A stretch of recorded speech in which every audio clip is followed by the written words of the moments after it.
Hello everyone, Power Electronics subject, semester 4, chapter number 5, AC voltage controller. આજે આપણે જોવાનું છે બીજો લેક્ચર. બીજા લેક્ચરની અંદર principle of phase angle control. First લેક્ચરની અંદર આપણે ઓન ઓફ વોલ્ટેજ કંટ્રોલર હતું એ જોઈ ગયા. હવે નેક્સ્ટ છે ફેઝ એંગલ કંટ્રોલનું યુઝ કરી અને વોલ્ટેજનું છે કંટ્રોલિંગ કરવાનું. The AC voltage controllers which use the technique of phase angle control will change the firing angle or delay angle alpha of the SCR or TRIAC used in AC controller circuit. કે SCR અથવા ટ્રાયકનો use કરી અને delay angle અથવા firing angle આલ્ફાને change કરી અને વોલ્ટેજનું controlling કરવાનું છે. એટલે એ ટેકનિકને કહેવાશે ફેઝ એંગલ કંટ્રોલ. એટલે કે એમાં આલ્ફાને ચેન્જ કરવામાં આવશે. એમાં ફેઝ એંગલ જે હશે ફાયરિંગ એંગલ એ અલગ અલગ આપી SCR હોય અથવા તો ટ્રાયક હોય તો એને યુઝ કરી અને એસી કંટ્રોલર સર્કિટ બનાવી શકીએ. The firing angle alpha of the triac is controlled in each half cycle of the AC supply. બરાબર, આલ્ફાના કારણે કે કોઈ પણ એક હાફ સાયકલ હશે એ કંટ્રોલિંગ થશે. તો બે પ્રકારની જે ક્લાસિફિકેશન ઓફ કંટ્રોલર છે એક હશે half wave AC voltage controller અને બીજું હશે full wave AC voltage controller. હવે half wave AC voltage controller હશે એ યુનિડાયરેક્શનલ કંટ્રોલર કહેવાશે, કારણ કે એક જ ડાયરેક્શનમાં હશે કે હાફ વેવ બનતો હશે એનું. જ્યારે ફૂલ વેવ એસી વોલ્ટેજ કંટ્રોલર હશે એ બાય ડાયરેક્શનલ હશે, એટલે પોઝિટિવમાં પણ એ વોલ્ટેજ કંટ્રોલ કરતું હશે અને નેગેટિવમાં પણ વોલ્ટેજ કંટ્રોલ કરતું હશે. તો આ ડીપમાં આપણે જોઈશું half wave AC voltage control અને full wave AC voltage control. તો સૌથી પહેલાં જોવાનું છે single phase half wave unidirectional voltage controller. હવે આની અંદર સિંગલ ફેઝ એસી સપ્લાય છે અહીંથી છે. સિંગલ ફેઝ અથવા થ્રી ફેઝ લઈ શકાય. તો સિંગલ ફેઝ એસી મેન્સ અહીંયાથી હશે, કરંટ સપ્લાય કરંટ હશે અહીંયાથી જતો હશે અને અહીં SCR1 લગાડેલો છે અને બીજો છે અહીં ડાયોડ 1. આ ડાયરેક્શનમાં SCR1 લગાડશે, નેગેટિવ ડાયરેક્શનમાં ડાયોડ લગાવેલું છે. ત્યારબાદ IL એટલે લોડ વોલ્ટેજ, અહીંથી IS સપ્લાય કરંટ હતો એ અહીંયાથી ગયો, IL અહીંયાથી લોડ કરંટ છે અહીંયાથી બહાર નીકળશે અને લોડ વોલ્ટેજ છે અહીંયા મળશે અને અહીં R છે લોડ છે. તો આ simple single phase half wave કંટ્રોલરની સર્કિટ છે. હવે એનું ઓપરેશન સમજીએ કે single phase half wave controller કેવી રીતના વર્કિંગ કરે છે. તો મેન અહીંથી જોવાનું છે. અહીંથી સૌથી પહેલાં જશે તો સપ્લાય છે એ અહીંથી જશે અને SCR1ને મળશે. અહીં SCR અહીંયાથી પાવર જશે અને IS સપ્લાય કરંટ ક્યાં જશે? સૌથી પહેલાં SCR1 છે તો એમના પાસે જશે. SCR1 અહીં ઓન છે એટલે કે ક્લોઝ છે, તો અહીંથી પાવર છે એ કન્ટિન્યુ આગળ વધી જશે. અહીં નીચેથી પણ આવશે પણ ડાયોડ અહીં ઓપન છે એટલે આ ડાયોડ છે ઓફ કન્ડિશનમાં છે એટલે પાવર અહીંથી જશે નહીં. તો પાવર સીધો અહીંયાથી જઈ અને અહીંથી લોડને મળી જશે. પણ અહીંયા જે કંટ્રોલિંગ કરવાનું હશે SCRને જેવું કમાન્ડ આપશું, જેવું ફેઝ એંગલ આપવામાં આવશે એવું કંટ્રોલિંગ થઈ અને પછી લોડ વોલ્ટેજ પાસે જશે.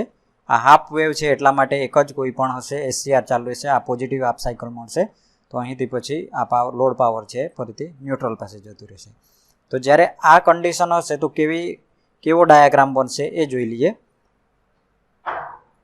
એસી મેન્સ એટલે એસી મેન્સ વોલ્ટેજ છે એ તો સાઇનસોઇડલ એસી વોલ્ટેજ છે એ છે સેમ કે મેક્સિમમ વોલ્ટેજ અહીં છે અને આ એક હાફ સાયકલ થઈ 0 થી 2π વચ્ચે. આ પોઝિટિવ હાફ સાયકલ, બરાબર, આ પોઝિટિવ હાફ સાયકલ છે અને આ નેગેટિવ હાફ સાયકલ છે.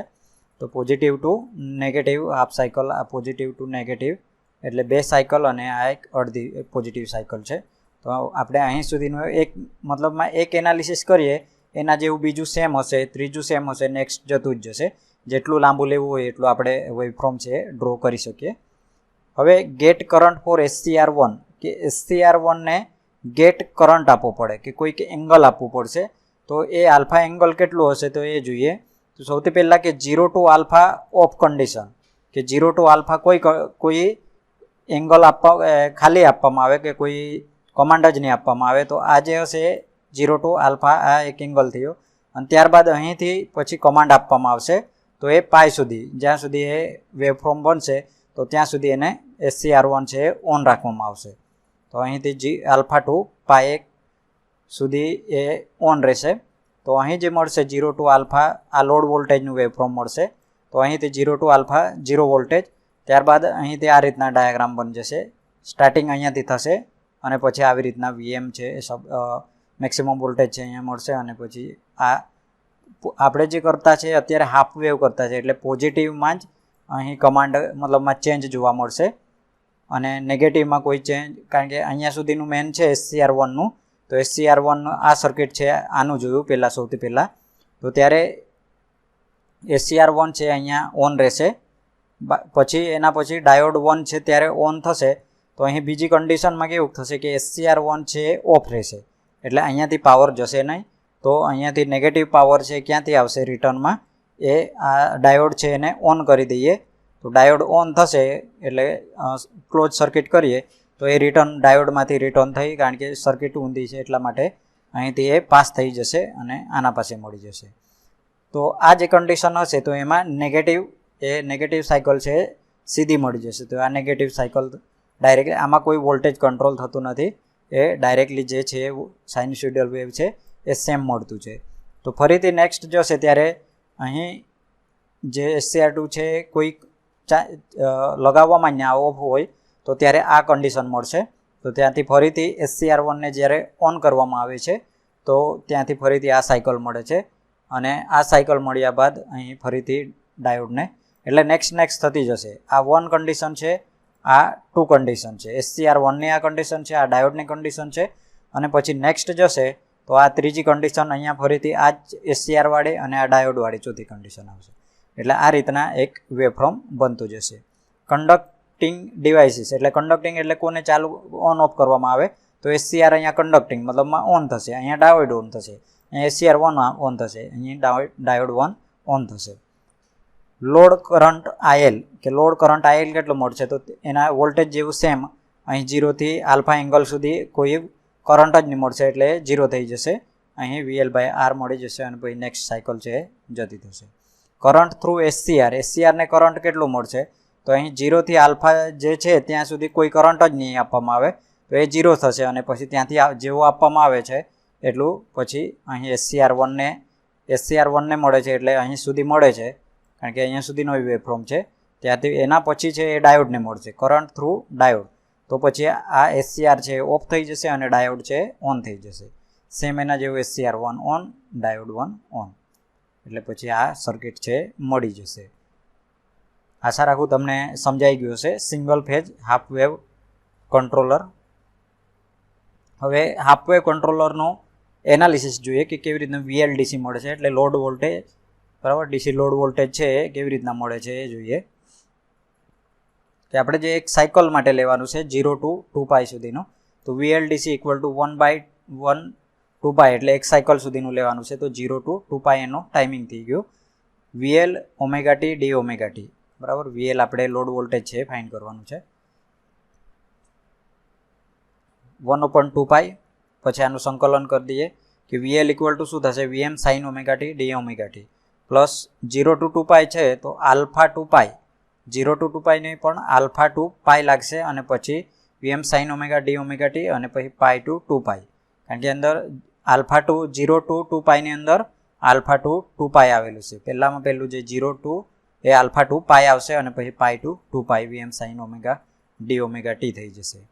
ત્યારબાદ VM/2π અહીં VM છે અચળ, આ જે VM છે અને અહીંયાનો VM છે એ આગળ આવી જશે એટલે VM 2π થઈ જશે. અને અહીં પછી આનું સંકલન જેવું થશે તો સંકલન sin ωt નું થઈ જશે -cos ωt, પછી આલ્ફા અને પાઈ એ મૂકવામાં આવે પ્લસ માઇનસ આ sin ωt નું -cos ωt π ટુ 2π મળી જશે. ત્યારબાદ સેમ ઉપરનું આવશે અને અહીંથી છૂટું પાડવામાં આવે. આ જે હશે cos ωt હશે પહેલાં આ પાઈનું લગાવવામાં આવશે તો ત્યારે એ પ્લસ મળશે, જે પ્લસ હશે એ માઇનસ થઈ જશે અને માઇનસ હશે પહેલાં આ લાગશે અને પછી એના પછી માઇનસ પ્લસ થઈ જશે એટલે cos આલ્ફા માઇનસ કોસ પાઈ મળી જશે. એટલે સેમ એના જેવું બીજી જગ્યાએ અહીંયા પણ મળશે.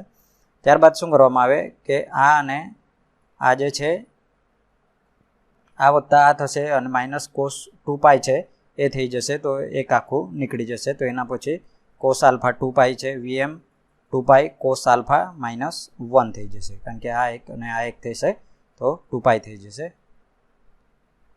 તો આપણને last answer VLDC = VM 2π cos alpha -1 મળશે. હવે હાફ વેવ એસી કંટ્રોલરના એડવાન્ટેજીસ કયા કયા છે એ જોઈ લઈએ. As the circuit use only one SCR, its control circuit is less complicated. કે આમાં કેવું છે કે એક જ SCRનું યુઝ થતું છે, એટલે એ સર્કિટ હશે કોમ્પ્લિકેટેડ ઓછી હશે. This circuit is less expensive, costly પણ એક્સપેન્સિવ હશે, ઇકોનોમિકલ હશે.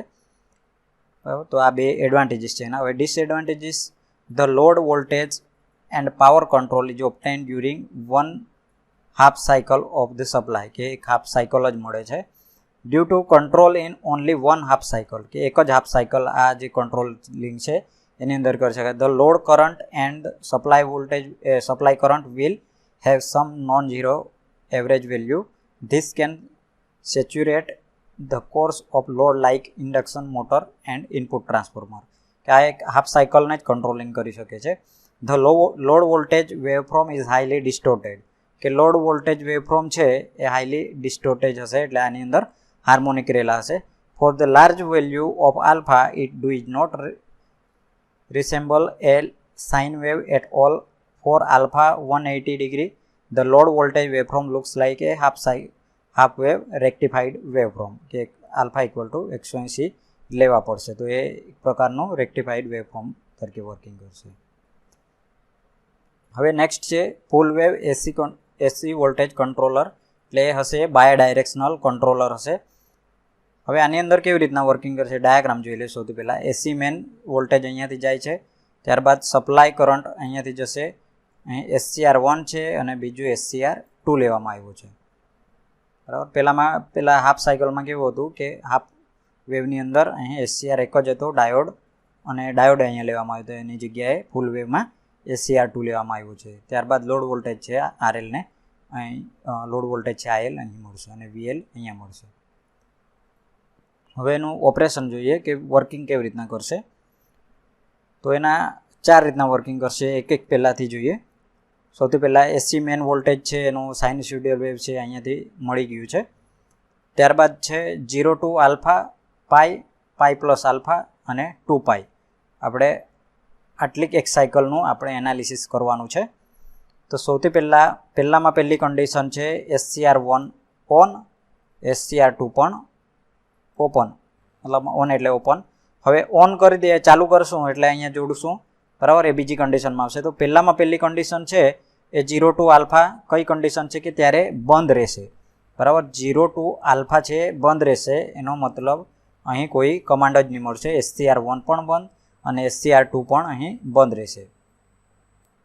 ત્યારબાદ શું કરવામાં આવે કે નેક્સ્ટ સાયકલ કેવી બનશે કે અહીંથી SCR1 બીજી કન્ડિશનમાં ઓન રાખવામાં આવે, એટલે SCR1 ને ક્લોઝ કરી દેવામાં આવે. SCR2 છે ઓપન થઈ જાય, એ જે હશે એ ઓફ હશે. તો SCR1 ને અહીં કમાન્ડ આપશું એટલે આ જે છે એ ફેઝ એંગલ આપવામાં આવ્યા છે અને અહીંથી ઓન થશે. તો ત્યારે ડાયાગ્રામ છે આ રીતના મળશે. તો એ આલ્ફા 2 પાઈનો એક પહેલો ડાયાગ્રામ થયો. ક્યારે થયો? SCR1 જ્યારે ઓન થયો ત્યારે. એવી રીતના સેમ સપ્લાય કરંટ માટે પણ અહીંયા મળી જશે. વોલ્ટેજ એક્રોસ SCR1 આ 0 હશે અને ત્યારે આ મળતું હશે ત્યારે જ મળશે. કરંટ અહીંયા આવતો હશે ત્યારે જ મળતું હશે, બરાબર. ત્યારબાદ નેક્સ્ટ છે કે બીજી સાયકલમાં કેવું થશે કે બીજી સાયકલમાં સેમ કે આ જે થયું આ બંને વસ્તુ પોઝિટિવ માટે થઈ, આ મળી અને એક પોઝિટિવ હાફ સાયકલ બની. હવે નેગેટિવ હાફ સાયકલમાં કેવું થશે કે નેગેટિવ સાયકલમાં પહેલામાં પહેલું કન્ડિશન SCR1 ઓફ અને SCR2 પણ ઓફ હશે. તો ત્યારે સેમ કન્ડિશનમાં અહીંથી આ જે છે આ બંધ રહેશે, આ કન્ડિશન અહીંયા સુધી, બરાબર. અહીંયા સુધીની કન્ડિશન છે આમાં મળશે. પછી ચોથી કન્ડિશનમાં SCR1 ઓફ રાખવામાં આવશે અને SCR2 છે ઓન રાખવામાં આવશે. તો જેવું ઓન રાખશું એવું અહીંથી એ એંગલ છે આપવામાં આવશે. એ એંગલ હશો પાઈ પ્લસ આલ્ફા એંગલ હશે. SCR2 ઓન કરવામાં આવશે. તો જેવો ઓન કરવામાં આવશે તેવો અહીંથી આપણને વોલ્ટેજ મળશે બરાબર, લોડ વોલ્ટેજ છે અહીંથી નેગેટિવમાં મળી જશે. તેવી રીતના કરંટ SCR કરંટ પણ મળશે, IS પણ અહીં મળી જશે. તો સેમ નેક્સ્ટ આગળની સાયકલ બનતી જશે. બરાબર, તો આશા રાખું તમને સમજાઈ ગયું હશે ફૂલ વેવ AC રેગ્યુલેટર. હવે એનું એનાલિસિસ જોઈ લઈએ. Average load voltage VLDC equal to 1/2π 0 to 2π VL ωt same જ છે. 0 to 2π ની સાયકલ લેવાની છે. 1/2π આ કેમ લેવામાં આવે છે કે એક સાયકલનું એનાલિસિસ કરતા છે, તો એક સાયકલ માટે લેવાનું છે એટલા માટે. હવે પહેલી કન્ડિશન હશે આલ્ફા ટુ પાઈ, અને જે પાઈ ટુ 2π આવતું હતું એની જગ્યાએ પાઈ પ્લસ આલ્ફા ટુ 2π થઈ જશે. બાકી આ સેમ છે VM sin ωt VM ભાગ્યા 2π. VM જે છે અહીં પણ છે અને અહીં પણ છે, એ આગળ આવી જશે. sin ωt નું સંકલન થશે તો minus cos ωt alpha 2π plus minus cos alpha 2π plus alpha 2π. આમાં ફક્ત એટલું જ ચેન્જ થશે, જે આલ્ફા અહીં જે પાઈ આવતો હતો એની જગ્યાએ પાઈ પ્લસ આલ્ફા થઈ જશે. VM 2π કોસ આલ્ફા સેમ એના જેવું જ કે એક મૂકવામાં આવે તો પાઈ પ્લસ આલ્ફા મળશે, માઇનસ કોસ 2π મળશે. ત્યારબાદ એનું સોલ્યુશન કરવામાં આવે તો કોસ આલ્ફા પ્લસ 1, કારણ કે આમાંથી બે ભાગ પડશે, એક કોસ પાઈ પડશે અને એક કોસ આલ્ફા પડશે. તો અહીં એ બે ભાગ કરવામાં આવે અને પછી આ રીતના સોલ્યુશન એનું કરવામાં આવશે. સાઇન પાઈ સાઇન આલ્ફા -1 બે ભાગમાં વેચી કાઢવામાં આવે અને પછી નેક્સ્ટ કરવામાં આવે. VM ભાગ્યા 2π cos alpha +1 minus cos alpha -0 -1 થઈ જશે. આનું ઇક્વેશન આ ઇક્વલ ટુ 0 થઈ જશે અને ઇક્વલ ટુ 1 થશે. તો આ પછી સોલ્યુશન કરશું એટલે આને આવડી જશે અને આને આવડી જશે, એટલે આખું છે આ 0 થશે, આનો મતલબ આ પણ 0 થઈ જશે. એટલે સોલ્યુશનમાં VLDC ઇક્વલ ટુ 0 થઈ જશે. The average value off load voltage is 0 થઈ જશે. હવે નેક્સ્ટ જોઈએ advantages and disadvantages and application of full wave કે જે સાયકલ હતી એના માટેનું હતું. The control off load power is possible both the half cycle of AC supply, કે આ પોઝિટિવ અને નેગેટિવ બંને હાફ સાયકલમાં એ વર્કિંગ કરશે, કંટ્રોલિંગ પોસિબલ છે. The average value off load current and supply current is 0, કે આનું લોડ વોલ્ટેજ અને લોડ કરંટ છે 0 મળે છે. So there is no possibility of core saturation of induction motor used a load or input transformer, કે આમાં 0 થઈ જતું છે. ડિસએડવાન્ટેજીસ કયા છે? Due to use of 2 SCR, કે 2 SCR યુઝ કરવામાં આવે છે. Become a little more complicated, એક તો કોમ્પ્લિકેટેડ એના કારણે થતું છે અને એક્સપેન્સિવ થઈ જતું છે. એપ્લિકેશન કઈ છે તો કે as a light dimmer, as a fan regulator, heater control. તો લાઇટ ડીમરમાં યુઝ કરી શકાય, ફેન રેગ્યુલેટરમાં અને હીટર કંટ્રોલમાં યુઝ કરી શકાય. તો આ લેક્ચરની અંદર આટલું જ. નેક્સ્ટમાં આપણે આગળનું જોઈશું. Thank you.